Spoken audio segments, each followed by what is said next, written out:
सभी आत्माओं में बैठे परम पिता परमात्मा को कोटि कोटि नमन। आज हम 13वें दिवस की ओर प्रवेश कर रहे हैं। जीवन जीने की श्रेष्ठ कला, संस्कारों को बचाने का अनथक प्रयास, जो आज पूरे विश्व की समस्या बनी हुई है, उसके ऊपर विशेष चिंतन पिछले लंबे समय से चल रहा है। आज प्रभु ने हमें इस कार्य के लिए, जो हमारी टीम या आप लोग हैं, उसके लिए नियुक्त किया गया है, ताकि हर माता पिता की समस्या और समाज की समस्या जो नष्ट हो रहे संस्कारों को लेकर है, उसके ऊपर हम चिंतन करते हुए उसके ऊपर हम उनको बचाने का प्रयास करें। तो उसी के ऊपर ये चल रही चर्चाएं आगे की ओर बढ़ रही हैं। आज 13वें दिवस में ये क्लास प्रवेश कर रही है। बहुत अच्छा दिवस है। हमारे विश्व में आज जो श्री गुरु ग्रंथ साहब जी प्रकाशित रूप में विराजमान हैं, उनकी धरोहर को दिया श्री गुरु नानक देव जी ने, और उनके जीवन काल में एक अच्छी घटना घटी। पंजाबी का ये शब्द है 13 13 13, मतलब 13 13 13 ही हुआ। इसको हम अगर हिंदी में कहें तो आपका आपका आपका। हम किसके हैं? हम परम पिता परमात्मा के हैं, हम उसके हैं। आज की चर्चा इसी विषय पर होगी कि हम हर पल हर क्षण उसके हैं। ये तो तय है कि हम उसके हैं, और किसके? परम पिता परमात्मा के हैं, क्योंकि एक भी क्षण उसके बिना हम है ही नहीं। पर इसमें हम नहीं है इस समय, इसमें मैं है। विकारों के कारण हमारा कनेक्शन हमें महसूस नहीं होता परम पिता परमात्मा से। पिछले लंबे समय से हमारा यही प्रयास चल रहा है कि हम कैसे महसूस कर पाए कि हमारा कनेक्शन हर पल हर क्षण परम पिता परमात्मा से है। उसकी तरफ से तो अनेकों प्रमाण हैं, हम एक सांस नहीं ले सकते। पीछे की चर्चाओं में आपने विशेष रूप से इन बातों को समझा है, सुना है। और मेरी प्यारी आत्माओं,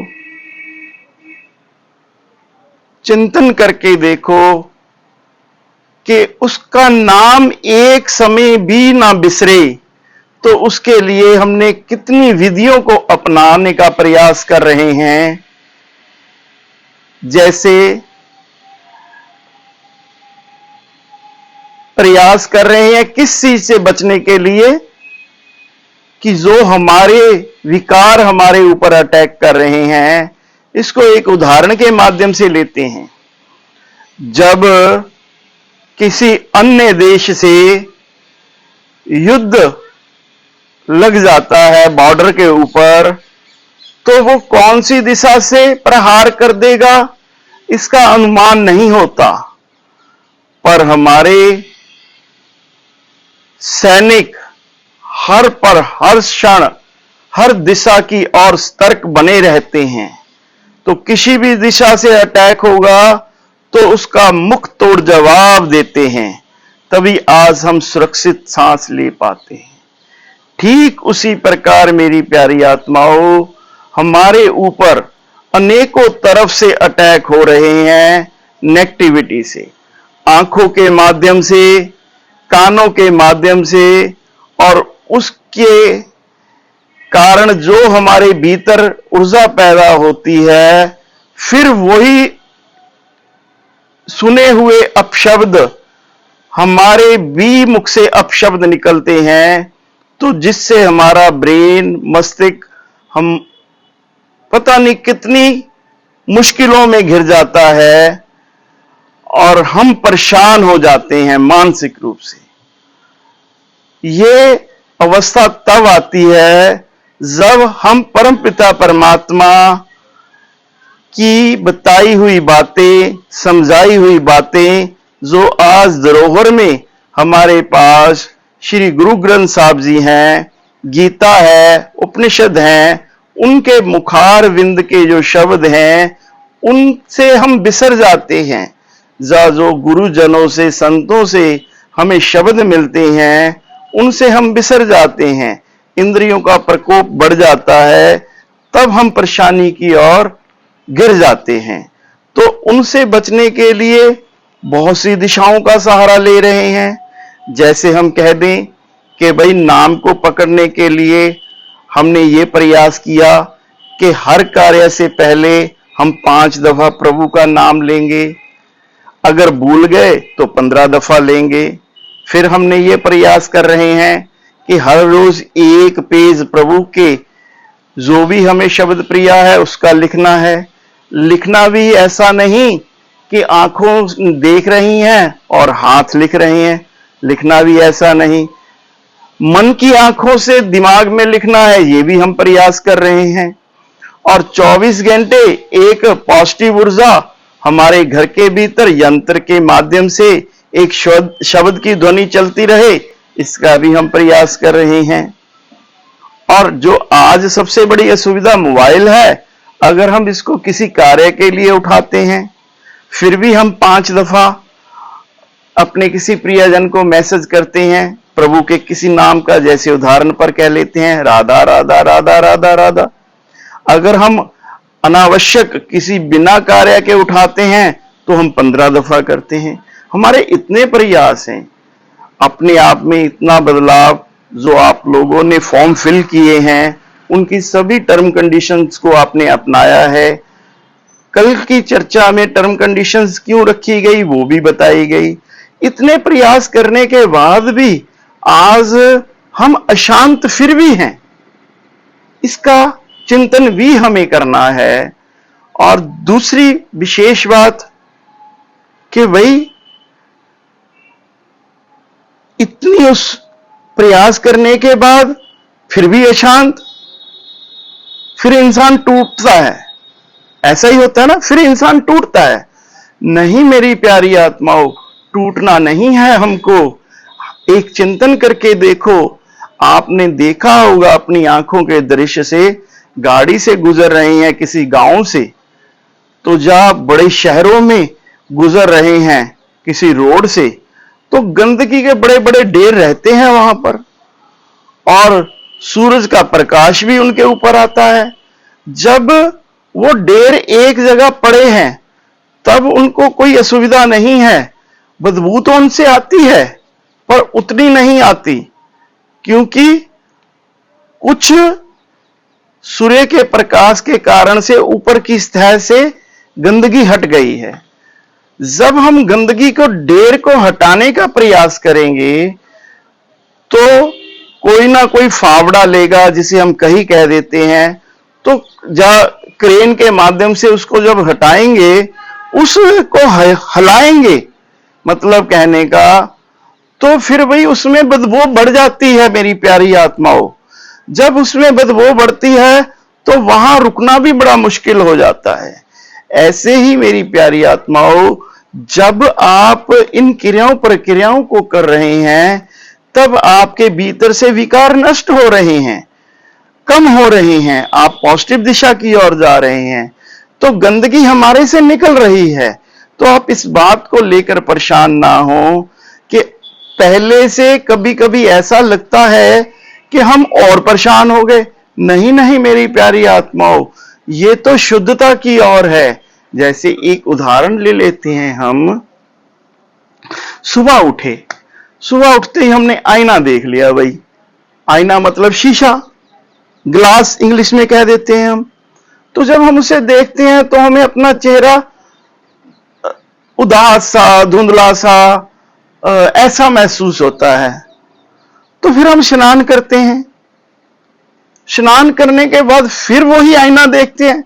अरे प्यारी आत्मा, आईना वही है, आईने में अंतर नहीं आया, पर अंतर किस में आया कि आप फ्रेश हो गए, आपके भीतर से नेगेटिव ऊर्जा निकल गई, तो वही आपको अच्छा लगने लगा। संसार अच्छा है, संसार बुरा नहीं है। जैसी दृष्टि वैसी सृष्टि। हमारे विचारों के कारण, हमारे विकारों के कारण हमें यह अच्छा नहीं लगता। जब हमारे में पवित्रता आ जाएगी, सुंदरता आ जाएगी, हम फ्रेश हो जाएंगे, तब हमें वही चीजें अच्छी लगने लगेगी मेरी प्यारी आत्माओं। इस बात के ऊपर चिंतन करते हुए हमें घबराना नहीं। अपने लक्ष्य की प्राप्ति के लिए हर पल हर क्षण हमने प्रयास करते रहना है। हर पल हर क्षण हमने प्रयास करते रहना है मेरी प्यारी आत्माओं। अब इसका एक उदाहरण और लेते हैं।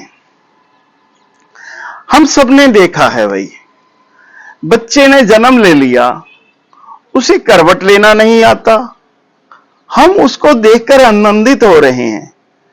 एक दिन बच्चा करवट भी लेता है, उसे चलना तो छोड़िए, उससे रुड़ना भी नहीं आता घुटनों के बल पर।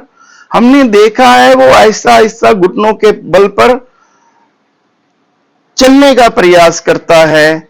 फिर हमने वो भी देखा है कि सहारा लेकर वो अपने एक एक कदम को आगे बढ़ाने का प्रयास करता है। क्या वो अनेकों बार गिरता भी हमने देखा है? क्या उसने अपना प्रयास छोड़ दिया? घुटनों के बल रुड़ने का प्रयास छोड़ दिया, या सहारा लेकर चलने का प्रयास छोड़ दिया? नहीं छोड़ा मेरी प्यारी आत्माओं। आज वही बच्चा भारत के लिए दौड़ में पहले नंबर पर भी आता है। कैसे? क्योंकि उसने प्रयास नहीं छोड़ा। अगर हमने 84 के पार जाना है मेरी प्यारी आत्माओं, तो हमें हर पल हर क्षण प्रयास करना होगा। इसी के साथ वाणी को आज आगे की ओर बढ़ाते हुए एक ऐसी और प्रभु ने जो लंबे समय से बहुत लोगों ने अपना भी रखा है, पर आज फिर हम आपको बताते हैं उसकी विशेषताएं, कि प्रभु के साथ हम किस तरह से कनेक्ट हो सकते हैं और कितना नजदीकी से कनेक्ट हो सकते हैं, और कैसे हम अपने परिवार में जो द्वेष भाव है, जो कला क्लेश है, जो लड़ाई है, जो दवाई है, उसको कैसे कम कर सकते हैं। इस वाणी के ऊपर विशेष चर्चा करेंगे। इस पृष्ठ को पढ़िए, क्या लिखा है। परम पूज्य सतगुरुदेव के चरणों में कोटि कोटि नमन। सबसे पहली लाइन, इसकी विशेषता को समझिए। अब आप, हमारी चर्चाएं चल रही हैं, संस्कार संभालें, अपने पवित्र घर से लड़ाई और दवाई निकालें। छोटा सा चिंतन करते हैं। आज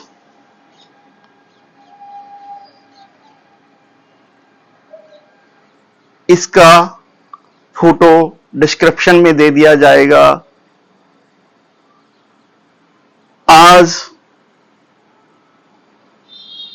जो असुविधाएं हो रही हैं, उनके अनेकों कारण हैं। आज हम एक बड़े विशेष महत्वपूर्ण कारण का विचार करेंगे। वो क्या? जो इस समय हमारे इर्द गिर्द की ऊर्जा है वो नेगेटिव है, और एक शब्द हमने सुना है, जैसा खाओ अन्न वैसा बने मन, ऐसा पियो पानी वैसी बने बाणी। अब अन्न तो हम खाते ही हैं, अन्न के बिना हम रह नहीं सकते, अन्न ही जीवन है, अन्न ही भगवान है। पर आज हम देख रहे हैं कि जितने भी खाद्य पदार्थ हैं उनमें मिलावट, या उपज के समय ही उसमें आज पॉइजन दे दिया जाता है।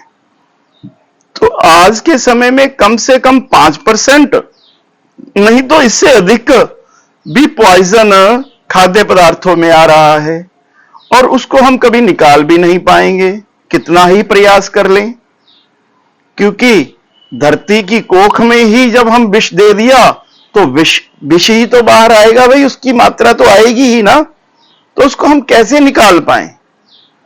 पर एक बात का विचार हम कर सकते हैं, तेरा तेरा तेरा, अपना अपना अपना, मैं, तुम मेरे अपने हो, मैं तुम्हारा अपना हूं, कोई और नहीं है, तू ही तू, तू ही तू, तू ही तू, तेरा तेरा तेरा। समझिएगा इस बात को। मैया मीरा ने कितने % जहर खाया था मेरी प्यारी आत्माओं? 100 का 100% था। हम तो 5-10% ही खा रहे हैं। पर मैया मीरा के जहर को जहर नहीं लगा। क्यों नहीं लगा? अटूट विश्वास, अनंत प्रेम, प्रेम के बिना एक भी क्षण नहीं, जो आपको पिछली दफा की 12 दिनों में समझाया जा रहा है। एक क्षण भी प्रेम के बिना नहीं। और पाया क्या मीरा मैया ने? प्रसाद। तो प्रसाद में जहर होता है क्या? विचार करो। जब हम वाणी जी का पाठ कराते हैं तब हमें देग मिलती है, तो उस देग में जहर होगा भाई? कैसे होगा? नहीं हो सकता, क्योंकि उसको हमने प्रभु को भोग लगा दिया। भोग लगाने के बाद वो प्रसाद बन गया। क्या ये बातें हम भूल गए आज? नहीं, फिर से दोहरानी होगी। वो क्या? संस्कार संभाले, अपने घर से पवित्र लड़ाई और दवाई निकाली। उपाय अब वो बात समझाने जा रहे हैं जिसको अपनाने से आपके घर से लड़ाई और दवाई की मात्रा बहुत कम हो जाएगी। उपाय, कृपया प्रसाद बनाने से पहले हर बार निम्न बातों का ध्यान रखें। क्या बातें हैं वो? पवित्र आत्मा परम पिता परमात्मा के लिए भोग बना रही है, पहली लाइन है। दूसरी लाइन है, भोग परम पिता परमात्मा को अर्पण कर रही हूं। तीसरी लाइन है, सभी सदस्यों में परमात्मा के दर्शन करते हुए प्रसाद ग्रहण कराऊंगी। अब ये 3 लाइनें तो आपने सुन ली, एक एक की व्याख्या सुनो। पहली, पवित्र आत्मा परम पिता परमात्मा के लिए भोग बना रही है। इसमें संबोधन किया गया है आत्मा को, ना कि बहू को, सास को, नंद को, भंडारी को, किसी को संबोधन नहीं किया गया। क्यों? अगर वही हमारे शरीर में आत्मा ना होती तो हमारा शरीर कार्य कर सकता था? हम सब जानते हैं कि जब आत्मा निकल जाती है तो बॉडी तो डेड हो जाती है भाई। तो आत्मा हमारे भीतर है तब हम काम कर पा रहे हैं। इसीलिए लिखा गया, पवित्र आत्मा परम पिता परमात्मा के लिए भोग बना रही है। अब चिंतन यह करना है कि परमपिता परमात्मा के लिए भोग बना रही है। तो भैया हमने पहले समझा है कि परमात्मा कण कण में, क्षण क्षण में है, उसके बिना तो कुछ है ही नहीं। तो बनाएगी किसके लिए भाई? विचार करो। यही असुविधाएं हैं। मां सोच रही है मैं करती हूं, बहू सोच रही है मैं करती हूं, दरानी सोच रही है, जिठानी सोच रही है, ननान सोच रही है, हर इंसान सोच रहा है मैं कर रहा हूं। अरे आज हमने मैं को भगाना है, उसकी जगह परमपिता परमात्मा से रिश्ता जोड़ना है, विकारों को खत्म करने का प्रयास। आत्मा परमपिता परमात्मा के लिए भोग बना रही है। अब दूसरा भोग परमपिता परमात्मा को अर्पण कर रही हूं। अब आप कहेंगे सब जानते हैं कि भोग परमात्मा को ही अर्पण किया जाता है, इसमें कोई दो राय नहीं है भाई। पर आज जो आप लोग कर रहे हैं ना, उसको आपने सुन लिया, जैसे लकीर के फकीर हो गए कि हां भाई ये काम सासू मां करती थी, ये मुझको भी करना है। उसका अर्थ पता नहीं। हां या ये पता है कि भाई भोग परमात्मा को अर्पण करना है, उसके बिना पाना नहीं। ये बातों का तो पता है, पर इसका एक सहज और सरल लॉजिक है मेरी प्यारी आत्मा। दूसरी लाइन का भोग परमपिता परमात्मा को अर्पण कर रही। अरे आत्मा भोग बनाने के काबिल कब हुई, इसका विचार करो। एक बच्ची जो घर में कार्य सीखती है, वो लगभग 15 या 16 वर्ष की आयु में, या हो सकता है उससे थोड़ी सी कम या थोड़ी सी ज्यादा आयु में, वो अपना रसोई घर में प्रसाद बनाना सीखने लग जाती है। तो एक आयु में ही तो आत्मा ने भोग बनाना शुरू किया। अब इसी की दूसरी संसारिक उदाहरण ले लीजिए। वो क्या, हमने बच्चे को पढ़ाया लिखाया, वो एक अच्छी जॉब पर चला गया। वो पहले दिन से तो नहीं जॉब पर जा सकता था। अगर हमने कहने के शब्दों को, भाव को पकड़ना, बहुत से लोग शब्दों को पकड़ेंगे, शब्दों के भाव को पकड़ना है। फिर ध्यान दीजिए, शब्दों के भाव को पकड़ना है। इसमें कभी मैं भी आ जाएगा, कभी हम भी आ जाएगा। उनको नहीं पकड़ना, उसके भाव को पकड़ना है। हम लोग बच्चे को अच्छी शिक्षा दिलवाते हैं, उस बच्चे की जॉब लग गई। जब उस बच्चे की जॉब लगी तो मेरी प्यारी आत्मा, उसको जो सैलरी मिली, जो तनख्वाह मिली, अगर वो पहली तनख्वाह आकर अपने माता पिता के हाथ पे रख दे, तो उसके माता पिता कितने प्रसन्न होंगे भाई। और जो उनके हृदय से भाव निकलेंगे, वो कैसे निकलेंगे, उसके बारे में तो हम बता ही नहीं सकते। जो आशीर्वाद माता पिता के मुख से निकल जाए, उसको भगवान भी नहीं टाल सकते, क्योंकि पहले गुरु हमारे माता पिता हैं, गुरु परमात्मा का रूप है। ठीक उसी प्रकार मेरी प्यारी आत्माओं, जब आत्मा ने भोग बनाया तो अर्पण किसको किया, परमपिता परमात्मा को। क्योंकि आत्मा अंश किसका है, परमपिता परमात्मा का। अगर उसने उसको अर्पण नहीं किया तो उसका ये जीवन व्यर्थ है, व्यर्थ है, व्यर्थ है। इन बातों को हमने विचारना है मेरी प्यारी आत्मा। तीसरी लाइन बड़ी महत्वपूर्ण है, जिसको हर किसी ने अपनाना है। जो इस शब्दों को सुन रहा है इस समय हमारे साथ कॉन्फ्रेंस में, जूम की कॉन्फ्रेंस में लाइव में है, जो आने वाले समय में सुनेंगे, इस तीनों बातों को तो अपनाना ही अपनाना है। और विशेष रूप से तीसरी लाइन को अपनाना है। वो क्या, सभी सदस्यों में परमात्मा के दर्शन करते हुए प्रसाद ग्रहण कराऊंगी।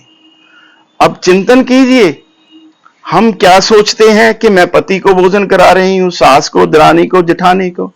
भाई संसारिक रिश्तों में ही हम बंधे जा रहे हैं, और संसारिक रिश्तों को हमने जीना है, फर्जों को निभाना है। अगर पति में आत्मा ना होती, अगर बच्चे में आत्मा ना होती, सभी रिश्तों में आत्मा ना होती, तो भैया किसको खिला देते, नहीं खिला सकते थे। सभी सदस्यों में परमात्मा, अरे अगर हम उनमें परमपिता परमात्मा को समझकर प्रसाद ग्रहण कराएंगे मेरी प्यारी आत्माओं, दिन में 2 या 3 दफा तो हम प्रसाद ग्रहण करवाते ही हैं। तो हमारी जो कनेक्शन है, कनेक्टिविटी है, जब हम हर किसी में परमात्मा को देखना शुरू कर देंगे मेरी प्यारी आत्माओं, तो रिश्तों में असल प्रेम बढ़ेगा या स्वार्थ बढ़ेगा? रिश्तों में मोह बढ़ेगा या फर्ज पूरा करेंगे? फर्ज किसके प्रति है? इस सृष्टि में हम आए हैं, सृष्टि को भोगने के लिए और सृष्टि के संचालन के लिए परमात्मा ने हमें चुना है।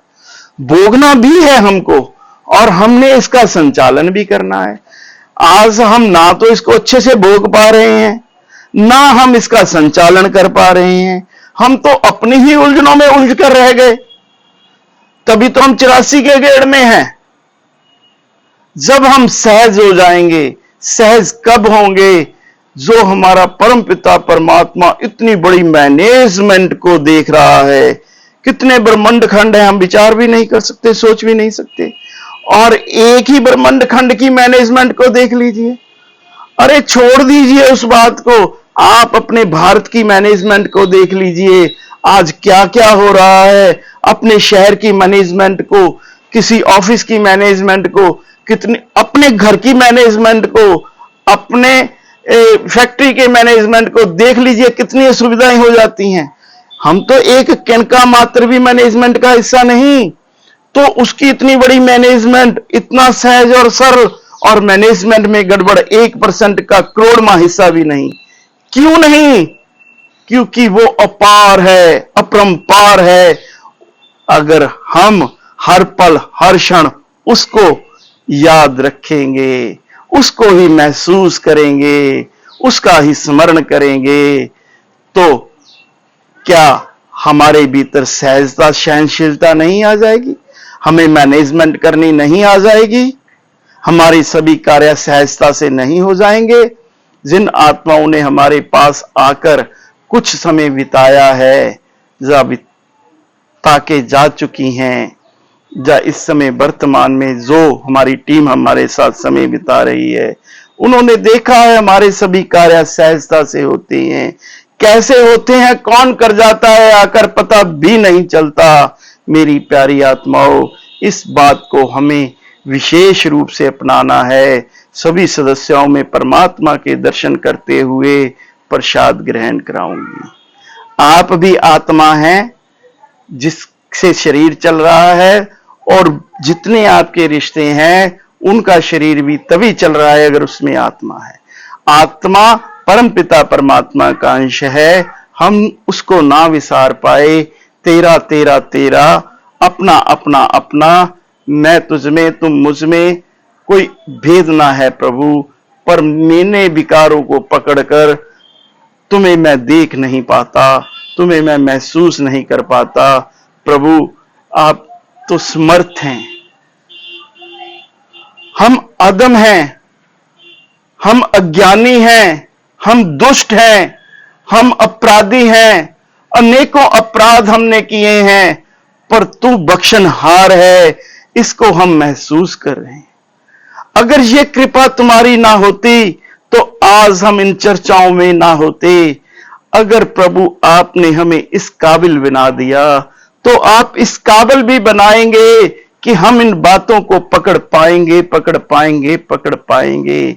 मेरी प्यारी आत्माओं, चिंतन करो, आज से, अब से हमने क्या करना है।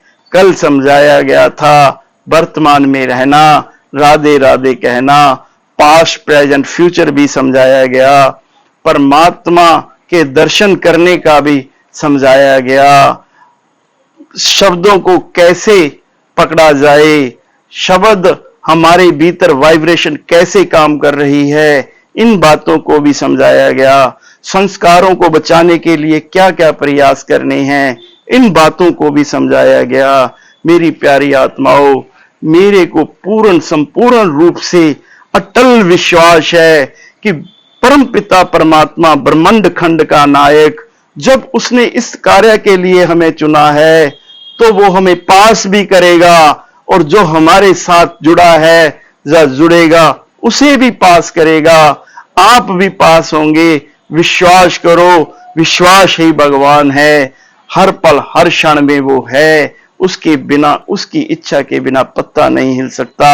आप जितनी मैनेजमेंट के लोग कार्य कर रहे हैं वो निस्वार्थ कर रहे हैं, निःशुल्क कर रहे हैं। इसके फॉर्म में पहले ही लिखा गया है, आरंभ से अंत तक निःशुल्क है। और जितने भी बच्चे जुड़ रहे हैं, हर बच्चे के साथ, बच्चे के ऊपर इतनी एकाग्रता से नजर रखी जा रही है ताकि उससे कोई भूल चूक ना हो जाए।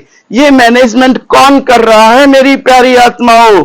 सब वही कर रहा है, उसकी इच्छा से ही हो रहा है। इसलिए आप डरा मत करो कि हम पास होंगे या फेल होंगे 26/10 के टेस्ट को। आप अपनी ईमानदारी से हर प्रयास को कीजिए। प्रयास करने वाले कभी हारते नहीं, विजयी होते हैं। इसी के साथ वाणी को विराम देने से फिर वही कहते हैं कि संस्कारों को संभालें। आज से अपने घर में इन 3 नियमों का पालन करें। पवित्र आत्मा परमपिता परमात्मा के लिए भोग बना रही है। दूसरा, भोग परमपिता परमात्मा को अर्पण कर रही हूँ। तीसरा, सभी सदस्यों में परमात्मा के दर्शन करते हुए प्रसाद ग्रहण कराऊंगी। इसको डिस्क्रिप्शन में दे दिया जाएगा। आप उसकी प्रिंट आउट निकलवा के अपने रसोई घर में लगाए। जब भी आप भोजन प्रसाद जो भी आप बना रहे हैं, चाय दूध कुछ भी कार्य करना है, तो उससे पहले इन 3 बातों को अवश्य स्मरण करें, ताकि जैसे पत्थर पर रस्सी निशान डाल देती है वैसे ही आपके मन मस्तिष्क में ये बातें बैठ जाएं। आप किसी को द्वेष भाव से ना देख पाएं, उसमें परमात्मा के ही दर्शन करें। तो हमारे घर में ही भगवान हैं, जो हमारे माता पिता हैं, और जो हमारा पति है वो भगवान है, जो हमारे बच्चे हैं, बच्चे तो भगवान का रूप होते हैं। अरे भाई, भगवान तो हर पल हर क्षण हमारे पास है। देख किसको रहे हो?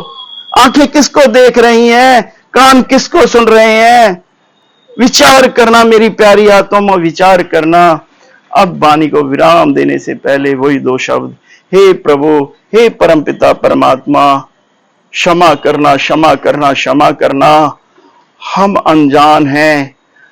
आपके चरणों में थोड़ा सा कण मात्र ही हमें स्थान मिल जाए, ताकि हम इस 84 के गेड़ से, भवसागर से पार उतर जाएं। प्रभु कृपा कृपा कृपा कृपा। राधे राधे, जय श्री राधे। सभी आत्माओं में बैठे मेरे परम पिता परमात्मा को कोटि कोटि नमन, कोटि कोटि नमन, कोटि कोटि नमन।